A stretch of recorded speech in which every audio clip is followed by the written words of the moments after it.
এক সাহাবী চিৎকার দিয়া বলতে লাগলো, জয় হোক মালিকের, জয় হোক মালিকের, জয় হোক আল্লাহর। চিৎকার দিতে লাগলো। একজন সাহাবী কয়, বেটা তুই নাস্তা জোত কেড়ে, আর এইভাবে চিৎকার দিতা জোত কেড়ে। দইরা তারে রাসূলের কাছে নিয়ে গেছে। হুজুর কি সূরা নাজিল হইল? আর সে বড় বড় চিৎকার দেয় আর কয় জয় হোক আল্লাহ। আল্লাহর নবী কয়, কোন সূরা নাজিল হইছে? বলে, হুজুর সূরা ইখলাস নাজিল হইছে, এই আনন্দে আমি নাচতেছি। আল্লাহর নবী বলেন, সাহাবীরা রে, এই সাহাবী বুঝতে পারছে এই সূরার মূল্য, এই সূরার গুণগান সে বুঝতে পারছে, এই সূরার ফজিলত বুঝতে পারছে। তারে ছেড়ে দাও, তোমরা বুঝো নাই। সে বুঝতে পারছে, এই জন্য সে আনন্দ আর থামায়া রাখতে পারে নাই। কারণ এই সূরার মধ্যে এত ফজিলত, একবার পড়লে 10 পারার সওয়াব দেওয়া হয় গো। কেউ যদি 2 বার পড়ে 20 পারার সওয়াব, 3 বার পড়ে 1 খতমের সওয়াব পাওয়া যায়। সূরাটা তো ছোট, আল্লাহ কারো কাছ থেকে জন্ম নেও নাই, জন্ম দেও নাই। সুবহানাল্লাহ। তাদের জবাব দিয়া দিল, আপনি জানায় দেন, আমি আল্লাহ কারো কাছ থেকে জন্ম নেই নাই গো, আমি কারো কাছ থেকে জন্ম নেই নাই, আমি কাউরে জন্ম দেই নাই। লাম ইয়ালিদ ওয়া লাম ইউলাদ। তাদের প্রশ্নের জবাব দিয়া দিল। 3-4 নাম্বার প্রশ্ন হলো, তারা প্রশ্ন করছে আপনার আল্লাহর শক্তি কেমন, আমরা যদি লাগি পারবো নি? নাউজুবিল্লাহ। এই প্রশ্ন ইব্রাহিম আলাইহিস সালাতু ওয়াস সালামকে নমরুদে করছিল, একই প্রশ্ন বেঈমানরাও করল। নমরুদও কিন্তু আল্লাহ ক্ষমতা দিছিল। নমরুদ গোটা পৃথিবীর বাদশাহ, থাকা অবস্থায় আল্লাহ তারে গোটা পৃথিবীর রাজত্ব দিছে। রাজত্ব পাইয়া ইব্রাহিম খলিলুল্লাহরে কয়, তুমি যে আল্লাহ দাবি করো, তোমার আল্লাহকে আমার সঙ্গে পারবো? নাউজুবিল্লাহ। ইব্রাহিম খলিলুল্লাহরে বলল, তোমার আল্লাহরে বলো আমার সঙ্গে যুদ্ধ করবনি। নাউজুবিল্লাহ। এমনকি নমরুদ যুদ্ধ করার জন্য সে কিন্তু তার বাহিনী রেডিও রাখছে। 50 কিলোমিটার এরিয়া নিয়ে নমরুদের বাহিনী দাঁড় করাইছে আল্লাহর সঙ্গে যুদ্ধ করার জন্য। নাউজুবিল্লাহ। এর আগে একবার তীর মারছে, আল্লাহ তীরের মধ্যে রক্ত লাগাইছে। তীর ফিরে আসার পরে সে ডান্স দেওয়া শুরু করছে, লাফালাফি শুরু করছে। দেখছো আমি যে কইছি ইব্রাহিমের আল্লাহ মাইরা বানাইছি, তার প্রমাণ হইল রক্ত লাগাইল। ইব্রাহিম খলিলুল্লাহ বলে, মালিক চতুর্দিক দিয়ে সে বিভ্রান্ত ছড়াচ্ছে, আপনি তার একটা ব্যবস্থা করেন। এখন আপনার সঙ্গে সে যুদ্ধ করতে চায়। আল্লাহ যুদ্ধ করার জন্য তারে রেডি তো। সে যুদ্ধ করার জন্য রেডি হইল। 50 কিলোমিটার এরিয়া নিয়ে বাহিনী রেডি করছে। প্রতিটা বাহিনীর শরীরে লোহার পোশাক, অস্ত্র নিয়ে দাঁড়ায় আছে। আর বারবার বলে, ইব্রাহিম রে, তোমার আল্লাহর বাহিনী কেন পাঠায় না? নমরুদ মনে করছে আল্লাহ মনে তারে মারার লেগে কামান বিমান বাড়াইব। বলুন, এর মতো নমরুদ রে মারতে আল্লাহর কি কামান বিমান লাগবে? আল্লাহ বারবার ইব্রাহিম খলিলুল্লাহ বলে, মালিক কত বড় নাফরমান গো, সে কত কিলোমিটার এরিয়া নিয়ে বাহিনী দাঁড় করাইছে আমার মালিকের সঙ্গে যুদ্ধ করার জন্য। ইব্রাহিম বলে, মালিক বড় কোনো কিছুর দরকার নাই, তার সঙ্গে আপনার কামান বিমানের তো দরকার নাই। এত বড় নাফরমান, আপনার খাইয়া আপনার পয়রা আপনার সাথে আপনার নিয়ামত ভোগ কইরা এখন সে আপনার সঙ্গে যুদ্ধ করতে চায়। এর মতো নাফরমানরে ধ্বংস করে দেন। আল্লাহ কয়, অপেক্ষা করো।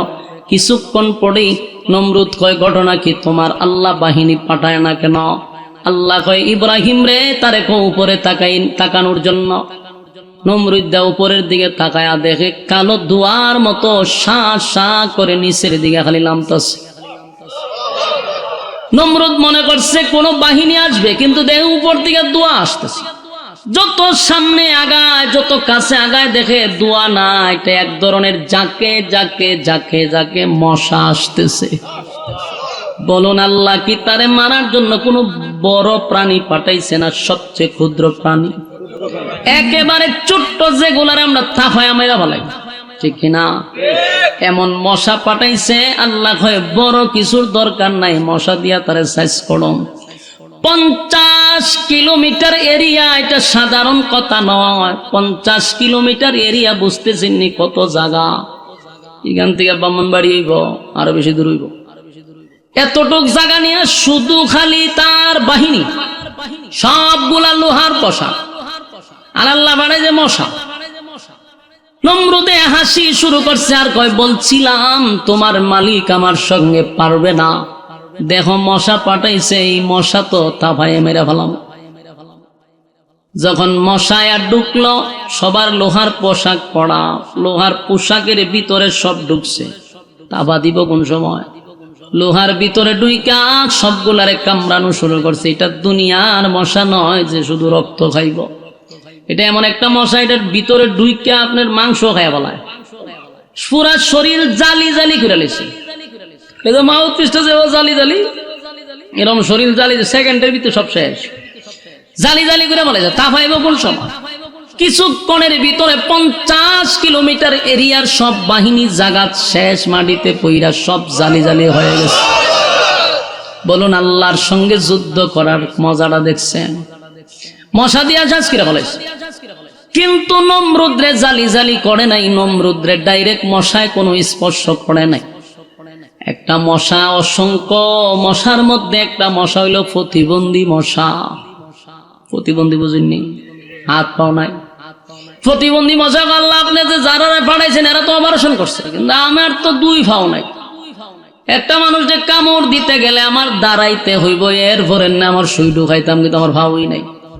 এতগুলা মশার সঙ্গে আমারে কোন কামে পাঠাইছেন? আল্লাহ কয়, তরে দিয়া বড়টা কাজ করামো। সব মশার পা ছিল, সবগুলা বাহিনী শেষ করলো, আর ল্যাংরা মশা তার পা নাই। আল্লাহ কয়, তরে দিয়া বড় কাজ করামো। তাই নমরুদের কাছে পাঠাইছে, দেখ সেনাপতি যে সবচেয়ে বড় বাদশা, তার নাকের সামনে গিয়াব। নমরুদ নাক শ্বাস টান দিছে, মশাকে ঢুকে গেছে। ঢুকছে তো ঢুকছে এমন জায়গায় গিয়া বসছে, এটা হইল মগজ। মাথার ভিতরে ঢুইকা ডাইরেক্ট হেড অফিসে গিয়া মশায় বইয়া গেছে গা। এখানে বৈশা গেছে। জিব্রাইল কয়, মশারে তোর দায়িত্ব হইল এখানে বৈশা বুঝালি সুই ঢুকাইবি আর বাইর করবি। যেই মাত্র প্রথম সুই ঢুকাইল নমরুদ রে, নমরুদ একটা লাভ দিয়া 3 হাত উপরে উঠছে। ওইটা মাথায় তাফায়, কিন্তু মশা তো ওইটা একটু হইল প্রতিবন্ধী, আর প্রতিবন্ধী যেটি একটু বিতলা থাকে। কথা ঠিক নেই, বিতলা থাকে। খামড় যে দিছে খামড় উঠায় না, নমরুদ্দা মাথার মধ্যে তাফায়, ওয়ালও বাইরায়, সব কিছু করতেছে, কিন্তু মশায় কামড় ছাড়ে না। একদম পুরা ভাগল হয়ে যা, মাথার তাফাইতেছে, বাইরিতেছে, মশার কামড় ছাড়ে না। চিৎকার শুরু করছে নমরুদ্দা, খামড় দিবা, বাড়ি দিলে জুতা দিয়া তখন ছেড়ে দিবা। সমস্ত কাজ বুঝাইয়া জিব্রাইল গেছে। নমরুদ তো পার্লামেন্টে বসে, কারণ সে কিন্তু সাধারণ বাদশা না। পৃথিবীতে 4 জন বাদশা ছিল যারা গোটা পৃথিবীর রাজত্ব করছে, এর মধ্যে নমরুদ একজন, যাদের ইশারায় গোটা পৃথিবী চলত। তো নমরুদে পার্লামেন্টে বইলে বিভিন্ন দেশ থেকে অনেক রাজারা আসতো, তার বিভিন্ন সাইডের লোক আসতো। আইসা যখন বসতো, দেখে যে কতক্ষণ পরে জুতা দাবারি মারে। তোমার যে চিন্তা সব বানায়, তোমার একজন বাদশার সাথে এসে দেয়া করতাম, বেজ্জিতা লোক, নিজের কপালো নিজেই জুতা দাবারি মারে। পাগল ছাগলের কাছে নাইছি। প্রত্যেকের একটা ওজন আছে না, একটা শরম আছে না, লজ্জা আছে না, এটা কোনো লজ্জা শরমও নাই। এর সাথে কিসের বৈঠক বসতাম, সবাই উঠতে জায়গা। এটা হইলো আল্লাহর পক্ষ থেকে একটা চরম পর্যায়ের বেজ্জতি। কথা হয় না? আমরা যারা দুনিয়াতে কাম কু খাম, দিনের খাম রাত্রের খাম করি, আমরা মনে করি মরার পরে না আল্লাহ সাইজ করবে। বিষয়টা কিন্তু এরকমও না। মরার পরে তো সাইজ রুবিটা পরে। আল্লাহ বলেন, দুনিয়াতে চরম পর্যায়ের বেজ্জতি না কইরা আমি তোর খবরও নিতাম না। ঠিক বাড়ি দিয়ে হইলে কেমন হয়? আপনারা কইল ঠিক, আপনারা মমি সিংহারা কইল ঠিক, না কইল ঠিক। আপনারা কইলি কি দিব, আপনারা বাদ দিয়া কইবেন আমি জানি। এখন বিষয়টা হইল, আমরা যত পারে না খাম কম করেন, মরার পরে তো আমরা সাইজ দিবেন, কিন্তু জানি না রাখেন বেজ্জতি না কইরা আল্লাহ আপনারা খবরও নিত না। এটা জানি না রাখেন, আল্লাহ দুনিয়া তাকে চরম পর্যায়ের বেজ্জতি করবো। নমরুদ্দারে চরম পর্যায়ের বেজ্জতি করছে আল্লাহ। মানুষের সামনে নিজের কপালও নিজেই জুতা দাবারি দেয়। শেষে বাইরিতে বাড়িতে হাতে ধরে লিছে, বাড়ি তো কেমনে। শেষে সিদ্ধান্ত নিছে যে না আর কত বাড়িতাম, একজন লোক রাখা দরকার। চাকরি দিমু হে জুতা দা বাইরিব আমারে তে একটা চাকরি ধরে চাকরি হইলো জুতা দা বাইরা নেই মাসে এত 1000 টাকা বেতন যখন ইজাত চাকরি পেলে কি মানে ছেড়ে দিব কথা বলেন আমরা দেশে শাহরি আর কবির রে যে ধরছে আমারও যদি হয়তো হুজুর এরা খালি জুতা দা বাইরিবেন না মাসে এত 1000 টাকা দিমু আমি কইলাম বলে আমার টাকার দরকার না আমি উল্টা আরো টাকা দিমু তবে এর একটা জুতা দা বাড়ি দিতাম ঠিক নেই আমার বড় শখ এর একটা জুতা দা বাড়ি মারিতাম এলা আমার টাকা আর কত লাখ টাকা লাগবে আমি দিবাম তিরম শখ আছে না অনেকে ওই তার রাজত্বের একজনের শখ করছে যে আমি বাইরাম টাকা দিলে দিব না দিলে নাই তো চাকরি পাইছে পাইছে পরে কদিন তো খুব শখের ছুটে খামড় দিও কার না দেখো জুতা দা বাড়ি মারে নমরুদ দেখো রে খামড় দিলে অর্ডার দিলে বাড়ি দিস তুই যে কোনো সময় বাড়ি মারো চাকরি পাই তো বালা খাম শিখছ আমি একটা বাদশা যখন তো উনি জুতা দা বাড়ি মারস তখন বলছে যে আমি খামড় দিলে তোর ইশারা দিমো তখন বাড়ি দিস বেটা চাকরি লইছে খুব রুম দাম করে কদিন জুতা দা বাইরিছে রে কিন্তু বাইরিতে বাইরিতে এ পড়ছে মহা মুসিবত অন বাথরুমও করতে পারে না এরা ডাক দে রে জুতা দা বাড়ি দে অন বেচারা বাথরুম তো দৌড় দেয় জুতা দা বাড়ি দিয়ে আবার বাথরুমে যাওয়ান লাগে খানা বইলে অর্ধেক খাইয়া জুতা দা বাড়ি দিয়ে আবার খানা খাওয়ান লাগে কি একটা মুসিবত পড়ছে হে ঘুম নাই খানা নাই বেচারা জায়গা মইরা চিন্তা করলে এই চাকরি করলে তো প্রথম তো শখে লইছিলাম উনি চাকরি যদি আমি করি বলে আমি এমনি মারা যাবো আর চাকরি যদি না করিতে নমৃদ্ধ আমার খল্লা লইয়া যাবো হেম ন মরলাম এম ন মরলাম যা করি আর না করি হেরে মাইরি মরুম এ নিচে সিদ্ধান্ত হেরে মারলাম কারণ চাকরি চাললো আমার মেরে লিব হে আর চাকরি করলে তো এমনি মরে যাবো গা খাওয়ান নাই ঘুম নাই তেরে মারলাম তার একদিন জুতার বদলা একটা মুগুর লইছে মুডা মুগুর লইয়া কাছে বই রয়েছে অর্ডারটা দিবার বাড়ি মেরে দেবো নমরুদে বইছে পার্লামেন্টে জুতা বাড়ি দে যে কইছে বাড়ি দে জুতা তৈয়া মুগুরটা লইয়া সার শরীর যতক্ষণ শক্তি আসি একবারে খারিয়া বাড়ি মেরে দিছে যেই বাড়ি মারছে মাথাটা 2 ভাগ হয়ে গেছে মশা ছায়া দে উপরে ছাদ নাই বুঝলো মশা যে আসি হে দে উপরে ছাদ নাই ঘটনা ভিতরে ছাদ বাংলো কেটা না এরকম নোংরা পরিবেশ তো তখন যায় না মশাকে আমি প্রতিবন্ধী দিতে পারি কিন্তু আমার একটা রুচি আছে এইসব জায়গার থাকা সম্ভব না জিব্রাইলে ফোন দিছে যে স্যার আমি কি করতাম তোমার চাকরি শেষ মশা গেছে নমরুদ্দে জায়গা তুই শেষ বলুন আল্লাহ মারছিনি জাগাত বেজ্জতি কইরা এরপরে নমরুদ্দারে মারছে আল্লাহ যদি কাউরে সম্মান দেয় তাহলে শুকরিয়া আদায় করে বসে থাকা যে এটা আল্লাহ আমার সম্মান দিয়ে এখানে বসাইছে সম্মান ভাইয়া যদি সম্মানের অপব্যবহার করি আর আমি যদি ক্ষমতা দেখাইয়া মানুষের উপরে জুলুম করি নির্যাতন করি তাহলে পরিণাম কিন্তু জুতার বাড়ি দেখুন পরিণাম কি এই জুতা কিন্তু সাংঘাতিক জুতা আল্লাহ ইজ্জত দেনেওয়ালা বেইজ্জত করেনেওয়ালা বেইজ্জতে আল্লাহ দেয় বেইজ্জত আল্লাহ করে এই জন্য ইজ্জত পেয়ে লাফালাফি করেন নাই ক্ষমতা এখন আছে তখন নাই বাস্তব না বাস্তব 16 বছর আছি এখন নাই ঠিক নেই বেশি ফটর বালানা নমরুদ্দের আল্লাহ সাইজ করছে তো ইব্রাহিম খলিলুল্লাহ যুগে এই নমরুদ্দা ওই কাহিনী করছে আর রাসূলের যুগে মূর্তি পূজারীরা কয় যে আপনার আল্লাহ আমরা সাথে পারবো নি এই কথা তো এটা নমরুদ্দা কইছি এই কথা দিয়ে হন এরাও কয় আল্লাহ পরের আয়াত নাজিল করছে ওয়ালাম ইয়াকুল লাহু কুফুয়ান আহাদ আমার সমতুল্য কেউ নাই আমার সমকক্ষ কেউ নাই তাহলে তাদের একে একে সব প্রশ্নের জবাব আল্লাহ দিয়াই দিছে 1 নম্বর প্রশ্ন কুল হুয়াল্লাহু আহাদ নবী আপনি বলুন আমি আল্লাহ একক আল্লাহুস সামাদ আমি কারো উপর মুকাফিক কিনা লাম ইয়ালিদ ওয়া লাম ইউলাদ আমি আল্লাহ কারো কাছ থেকে জন্ম নেই নাই কারো জন্ম দেই নাই ওয়ালাম ইয়াকুল লাহু কুফুয়ান আহাদ আমার সমকক্ষ আমার সমতুল্য কেউ নাই বেঈমানদের প্রশ্নের জবাবে আল্লাহ সূরা ইখলাস নাজিল করে তাদের দাঁত ভাঙা জবাব কিন্তু আল্লাহ দিয়া দিল এরপরে তারা এখান থেকে ওইটা আর অনেক মজলিসে রাসূলকে অনেক প্রশ্ন করছে বলছে আপনার আল্লাহ যদি কুল কায়নাত সৃষ্টি করে থাকে যার ইশারায় সব চলে তাহলে প্রশ্ন হলো আপনার আল্লাহর কি ক্লান্তি আসে না আপনার আল্লাহর কি ঘুমে ধরে না আপনার আল্লাহর কি একটু ক্লান্তি লাগে না আপনার আল্লাহর কি ঘুম নাই আপনার আল্লাহর কি ঘুম নাই আল্লাহ সেই জবাবটাও কোরআনে দিয়া রাখছে। এই না কোনো কথা কই দূরে লই ফেরেন আমাদের দূরে লই কথা কই কেন কই আল্লাহ কিন্তু এই জবাবও দিছে লা তাখুযুহু সিনাতু ওয়ালা নাওম। আল্লাহ বলে আমার ঘুমও নাই আমার তন্দ্রাও নাই। সুবহানাল্লাহ। মালিক কি ঘুমায়? কথা হয় না। মালিক ঘুমায় না, মালিকের তন্দ্রা নাই, মালিকের ঘুম নাই, মালিকের তন্দ্রা নাই। এই আসমান জমিন সূর্য চন্দ্র গ্রহ নক্ষত্র পাহাড় পর্বত সাগর নদী নালা খাল বিল কীট পতঙ্গ সব আল্লাহর ইশারায় চলে রে। কিন্তু আমার মালিক একটা সেকেন্ডের জন্য ঘুমায় না। আমার মালিকের ঘুম নাই। গভীর রজনীতে যদি সাগরের তলদেশে কোনো বালকণাও আল্লাহর জিকির করে, মাছে যদি আল্লাহর জিকির করে, সেটাও আল্লাহ শুনে। সুবহানাল্লাহ। এক মানুষ জিকির করে না, কিন্তু আল্লাহর মাখলুকাত সবাই 24 ঘন্টার একটা সেকেন্ড বন্ধ নাই মালিকের জিকির করে। অথচ আল্লাহ জিকিরের জন্য মানুষ বানাইছে, মানুষ জিকির করে না। মাখলুকাত 24 ঘন্টা আল্লাহর জিকির করে। সুবহানাল্লাহ। গাছে জিকির করে, যতদিন গাছ আল্লাহর জিকির করবে গাছ বেঁচে থাকবে। পাখি আল্লাহর জিকির করবে বেঁচে থাকবে। নদী আল্লাহর জিকির করবে বেঁচে থাকবে।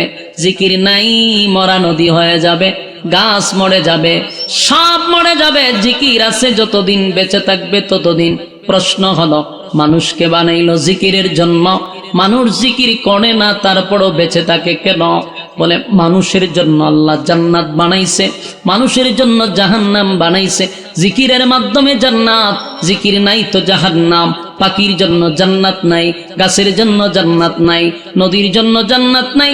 মাখলুকাত যতদিন জিকির করবে ততদিন দুনিয়ায় বেঁচে থাকবে। আর মানুষ তোরে বানাইছি জিকিরের জন্য। জিকির যদি করস, আমি আল্লাহর হুকুম মানলে পাবি জান্নাত, না মানলে পাবি জাহান্নাম। তাই তো মানুষকে আল্লাহ জাগার ঠাড়া ভালায় মারে না। আকাম কুকাম করলেও তারে গজব দিয়া মারে না রে। কারণ তোর জন্য জান্নাত, তোর জন্য জাহান্নাম। বান্দা এই জন্য তোরে বাঁচায়া রাখছি। আমার যুবক ভাইরা, মানুষকে আল্লাহ বড় মহব্বত করে বানাইছে। সূরা ইখলাস, এটা আমি মনে করি মানুষের প্রতি একটা দয়া আর মায়া, দয়া আর মায়া। এই সূরা তো এমনি এমনি নাজিল হয় নাই। এই সূরার মধ্যেও যে দয়া মায়া আছে, একটু খেয়াল করে আমরা দেখি। এখানে যারা বসছি, যারা আওয়াজ শুনতেছে, এই মজলিসেই অনেক মানুষ আছে যারা জীবনে 60 বছর 70 বছর যাদের হয়ে গেছে। এমন লোক আছে যে জীবনে কোরআন শরীফ দেখে দেখে সূরা ফাতিহা থেকে নাস পর্যন্ত খতম দিতে পারে নাই। আছে না নাই? হ্যাঁ, কথা বলেন না, মনোযোগ আছে না আপনারা? সূরাটা কয় ভাগে ভাগ করছি? 3 ভাগের 2 ভাগ কিন্তু শেষ, 2 ভাগ শেষ। সরল তর্জমা শোনায়া দিছে। এখন লাস্টের ভাগ হইল তার সংক্ষিপ্ত ফজিলত। ফজিলত শেষ, ওয়াজ শেষ। মনোযোগ দিয়ে শুনেন। 1 নাম্বার হলো এই সূরার ফজিলত। তাদিলু সূরাতুল ইখলাস সুলুসুল কোরআন। এই সূরাটা এমন একটা সূরা, কোরআনের 3 ভাগের 1 ভাগ। এই সূরা যদি কেউ একবার পড়ে তো 10 পারার সওয়াব দিয়া দেয়। 2 বার পড়লে 20 পারা, 3 বার পড়লে 1 খতমের সওয়াব পাওয়া যায়। জোরে কোন সুবহানাল্লাহ। এই সূরা নাজিল হওয়ার পরে এক সাহাবী চিৎকার দিয়া বলতে লাগলো, জয় হোক মালিকের, জয় হোক মালিকের, জয় হোক আল্লাহর। চিৎকার দিতে লাগলো। একজন সাহাবী কয়, বেটা তুই নাস্তা দুধ কেড়ে আর এইভাবে চিৎকার দিতা দুধ কেড়ে? দইরা তারে রাসূলের কাছে নিয়ে গেছে। হুজুর, কি সূরা নাজিল হইল? আর সে বড় বড় চিৎকার দেয় আর কয় জয় হোক আল্লাহ। আল্লাহর নবী কয়, কোন সূরা নাজিল হইছে? বলে, হুজুর সূরা ইখলাস নাজিল হইছে, এই আনন্দে আমি নাচতেছি। আল্লাহর নবী বলেন, সাহাবীরা রে, এই সাহাবী বুঝতে পারছে এই সূরার মূল্য, এই সূরার গুণগান সে বুঝতে পারছে, এই সূরার ফজিলত বুঝতে পারছে। তারে ছেড়ে দাও, তোমরা বুঝো নাই। সে বুঝতে পারছে, এই জন্য সে আনন্দ আর থামায়া রাখতে পারে নাই। কারণ এই সূরার মধ্যে এত ফজিলত, একবার পড়লে 10 পারার সওয়াব দেওয়া হয় গো। কেউ যদি 2 বার পড়ে 20 পারার সওয়াব, 3 বার পড়ে 1 খতমের সওয়াব পাওয়া যায়। সূরাটা তো ছোট, কিন্তু এই সূরার এত ফজিলত, সেই কথা বলতেছিলাম। এখানে মানুষ অনেকেই বসা, দাড়ি সাদা হয়ে গেছে, অনেক মুরব্বীরা 60-70 বছর হয়ে গেছে। এমন লোক আছে রে যারা সূরা ফাতিহা থেকে নাস পর্যন্ত আজও পর্যন্ত একটা খতম দেওয়া তার ভাগ্যে জুটে নাই, সৌভাগ্য হয় নাই, দেখে দেখে পড়তে পারে না। আবার অনেকে পরে খতম দেয়, কিন্তু কোনো আলেম শুনলে ওইটা দূর মারব। এমন পড়া পড়ে আমরার মহিলারা, আমরার মুরব্বীরা যে পড়ে, যারা মাদ্রাসা লেনে গেছে না, পড়া উনলে আমরা বুঝি যে কিতাব পড়তা যে মাবুদ এটা কি কোরআন শরীফ আসেনি। এখানে কিতাব শর্ট ফালাইবার কি সময় নাই? কিতা মানুষ হয়ে গেছে শর্ট ফালাই। তো আমি গেলে ফালাই মানুষ হারাইব বইয়া, তখন চুপ কইরা আলোচনা শেষ করতে দেন, মনোযোগটা নষ্ট হয়ে যায় আমাদের চিল্লাচিল্লি করলে। বলুন, এমন মানুষ আছে না নাই যারা কোরআন শরীফ পড়ে? আমার কাছে অনেক, আমার আত্মীয় স্বজন আছে, হয় খতম তো একটা দিছি, কিতা খতম দিছে, কোরআন শরীফ খতম। ফরা উনলে মনে হয় যে আমি কোন হান্দা বাইরিয়া যাই গিয়া, এমন ফরা ফরে। সুবহানাল্লাহ, সুবহানাল্লাহ। কোরআন আছে কিনা সন্দেহ আছে। আগের যুগের ফরাইতে বাদ দিতেইব। আবার অনেকে কয় আল্লাহ আমরা মাফ করবো, আমরা তো চিনি না, জানি না। আমি আল্লাহ আরো 2টা বাড়ি বেশি দিব, ইচ্ছা মতে বাইরে আল্লাহ মাথা ভাতলাম তি আলাপ আল্লাহ মাফ করে। কে আল্লাহ মাফ করতো? তোমারা যেমন বয়স দিছে, সময় দিছে, যারা শিখছে এরারও একই সময় দিছে। সময় তো সমান, তুমি শিখলা না কেন? হ্যাঁ আল্লাহ মাফ করো। কে আল্লাহ মাফ করতো? দুনিয়ার ব্যাপারে যদি কাগজপত্র কোনো ঝামেলা লাগে, দেখবেন এই মুরব্বী হলে কি হ্যাঁ দৌড়াদৌড়ি শুরু করে দেয়। কাগজ নিয়ে কোন রকম বেজাল হইছে, এই কর্তৃক এই কোডো, এই কর্তৃক কোডো, এই দলিল ঠিক আছে, সব বুঝে দুনিয়া। কুরআন শরীফের ফরজ শুদ্ধ না, এটার লেগে হয় আল্লাহ মাফ করে দিব। ইচ্ছা মতো খালি গিরায় গারায় ফিরাইব আল্লাহ, যে তোরে 60-70 বছর দিছি, শিখলে না কেটে?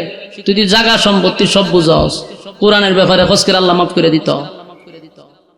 নামাজ পড়তে লাগে 4টা সূরা, এই 4টা সূরাও কি আপনি শুদ্ধ করে পড়তে পারেন না?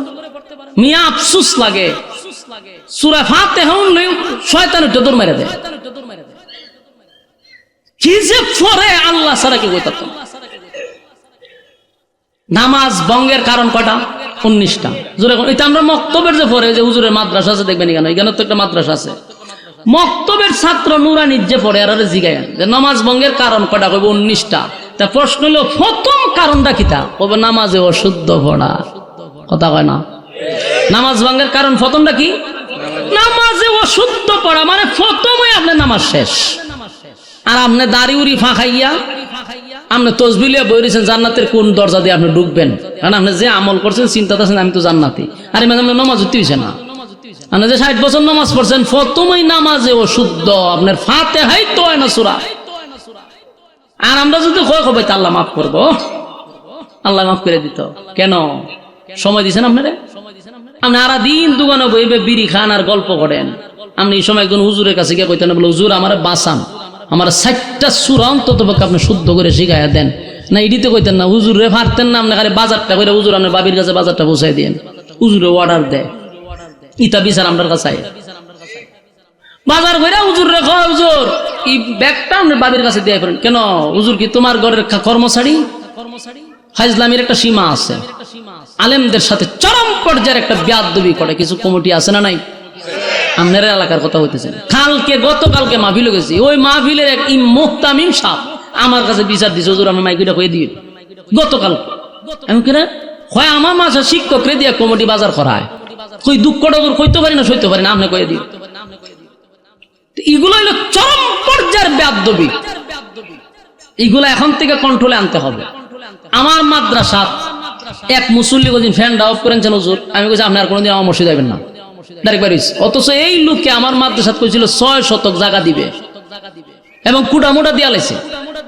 আমার জায়গা দরকার নাই, বাইরে ভাইরাস। আজকে আপনি অর্ডার দেন ফ্যানের সুইচ বন্ধ করে, আপনার খবর কি ঠাড়া পড়ছে? কেন অর্ডার দিবেন আপনি? ফাজলামি পাইছেন না, এগুলা করা যাবে না। আপনি দোকানে বই আড্ডা মারা সূরা 60টা ঠিক করেন না কেন? সর্বোচ্চ 60টা সূরা শুদ্ধ করে যদি পড়তে পারেন আপনার আর লাগে না, যেহেতু বয়স বেশি, আপনার দরকার নাই 4টা সূরা শিখেন। অন্তত পক্ষে নামাজে অশুদ্ধ যেন না হয়, নামাজ ভঙ্গের কারণ যেন না হয়। কথাটি খুব তিতা লাগতেছে না মুরব্বী? করল্লার জুস খুব তিতা, কিন্তু এটা যদি সহ্য করে খাই নিতে পারেন তাহলে কিন্তু আবার গেলে শরীরের উপকার আছে। কথা হয় না? এই কথাগুলি অনেক তিতা, কিন্তু এটা যদি আমল করে নিতে পারেন তাহলে আপনার জীবন সাকসেস। কথা তো তিতা, আর মিডা মিডা কথা খাইলে ডায়াবেটিস হইব, শরীরের ক্ষতি হইব আপনার। মিডা ওয়াজুনতে খুব মজা লাগে, এগুলা ক্ষতিকর। এই জন্য আমি যে কথাগুলি বললাম, মাদ্রাসার হুজুরগুলো আছে 4টা সূরা শিখবেন শুদ্ধ করে, যেন শয়তান আমার বড় অন্য দূর না দেয়। শুদ্ধ করতে হবে। তো সূরা ইখলাস আমরা যেহেতু সূরা ফাতিহা থেকে একেবারে নাস পর্যন্ত দেখে দেখে খতম দিতে পারছি না, যদি এই হালতে মইরা যাইগা, খুব ভালো করে খেয়াল করুন, এই হালতে যদি মারা যাই আমল নামার মধ্যে দেখা যাবে একটা কোরআনের খতমও নাই।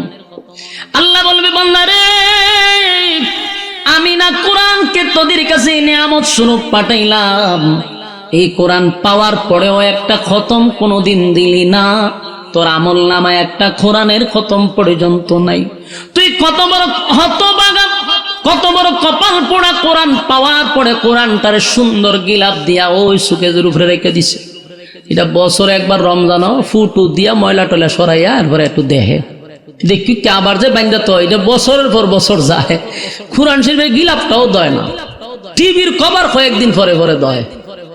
ঠাডা বড় গেদের কপাল, আল্লাহর কোরআনকে অপমান করা হয়। যতটুক সময় পাইবেন, কোরআন যদি পড়তেও না পারেন, প্রতিদিন কোরআনটারে কোলে চায়া চায়া যদি চোখের পানি ছাড়েন আর বলেন আল্লাহ পড়তে পারি না, কোরআনের মায়াও ছাড়তে পারি না, এটাকে উসিলা করে আল্লাহ জান্নাত দিয়া দিবে। কোরআনের প্রতি আপনার মহব্বত আর ভালোবাসা থাকতে হবে। তাও যদি না পারেন, মাঝে মধ্যে মাদ্রাসাগুলি আছে, ছাত্ররা যখন কোরআন তেলাওয়াত করে পাশে গিয়া বসা থাকবেন, পইরা যে সওয়াব পাইতেছে শুইনা সমান সওয়াব পাইবেন, সমান সওয়াব। শোনা এবং পড়া সমান সওয়াব। বসে থাকবেন অনর্থক বিড়ি না খাইয়া, আড্ডা না মাইরা, বেহুদা কথা না বইলা কোরআন গিয়া বইবে শুনেন, সওয়াব পাবেন, সওয়াব পাবেন। কোরআনের খতমের সওয়াব যেন আমল নামায় থাকে। তাই আল্লাহ রাব্বুল আলামিন বান্দার প্রতি কত মায়া আর দয়া করছে। একবার সূরা ইখলাস পড়লে 10 পারার সওয়াব আমল নামায় দিয়া দেয়। এ যুবক ভাই, তাহলে বলুন 2 বার পড়লে 20 পারা, 3 বার পড়লে 1 খতম। এখানে অনেক মানুষ আছে বসা যারা জীবনে একবারও 3 সাথে 3 বার 1 কুল ভাল্লা পড়ছে না, আছে না? এখানে আছে যে একসাথে 3 বার কুল ভাল্লা সূরাটা পড়ি, এরকম অনেকে পড়ছই না, আবার পড়লেও 1 বছরের ভিতরে পড়ছে না। তাহলে বলুন, নাই তো এক হইল কোরআনের খতম, আর একবার আল্লাহ এত সুযোগ করে দিছে 3 বার পড়লে 1 খতম, এটাও পড়তে রাজি না। দুনিয়াত কি খাওয়ার জন্য আল্লাহ বানাইছে? ঘুমানোর জন্য বানাইছে? না না, মালিক তো বানাইছিল ওয়ামা খালাকতুল জিন্না ওয়াল ইনসা ইল্লা লিয়াবুদুন। বান্দারে, আমি তো ইবাদতের জন্য বানাইলাম, কিন্তু ইবাদত বাদ দিয়া তুই তোর দুনিয়ার রঙ তামাশা নিয়ে ব্যস্ত। যাইনা রাখি চাপা হাসিবতুম আন্নামা খালাকনাকুম আবাসাও ওয়া আন্নাকুম ইলাইনা লা তুরজাউন। আল্লাহ বলেন, অনর্থক বানাই নাই, অকারণে বানাই নাই, নিষ্প্রয়োজনে বানাই নাই। বান্দারে, বানাইছি কিন্তু ইবাদতের লাগি। 3 বার যদি কেউ পড়ে, রব্বে কারীম বলেন, ওয়াদা দিলাম, ওয়াদা দিলাম, 1 খতমের সওয়াব আল্লাহ তোর আমল নামায় ঢোকায়া দিবে। এই আশা কার ভিতরে আছে? আব্দুল্লাহ দেখায়া দেন। কমপক্ষে কয়বার হাত লামান, আমরা আশা আসেনি? তাহলে পড়ুন আমার সঙ্গে, কুল হুয়াল্লাহু আহাদ আল্লাহুস সামাদ লাম ইয়ালিদ ওয়া লাম ইউলাদ ওয়া লাম ইয়াকুল লাহু কুফুয়ান আহাদ। এই মুহূর্তে যারা পড়লেন, প্রত্যেকের আমল নামায় কিন্তু অলরেডি 10 পারার সব ঢুকে গেছে। আরেকবার পড়ুন, কুল হুয়াল্লাহু আহাদ আল্লাহুস সামাদ لم يلد ولم يولد ولم يكن له كفوا أحد 20 পারার সওয়াব ঢুকছে আরেকবার পড়ুন কুল হুয়াল্লাহু আহাদ আল্লাহুস সামাদ লাম ইয়ালিদ ওয়া লাম ইউলাদ ওয়া লাম ইয়াকুল লাহু কুফুয়ান আহাদ আমার যুবক ভাইরা মুরব্বি বাবা পর্দার আড়ালের মা বোনেরা আমার সঙ্গে যারা এই মুহূর্তে 3 বার পড়লেন আল্লাহর কসম প্রত্যেকের আমল নামায় একটা কথম সওয়াব আল্লাহ ঢুকায়া দিছে চিৎকার দিয়া কোন সুবহান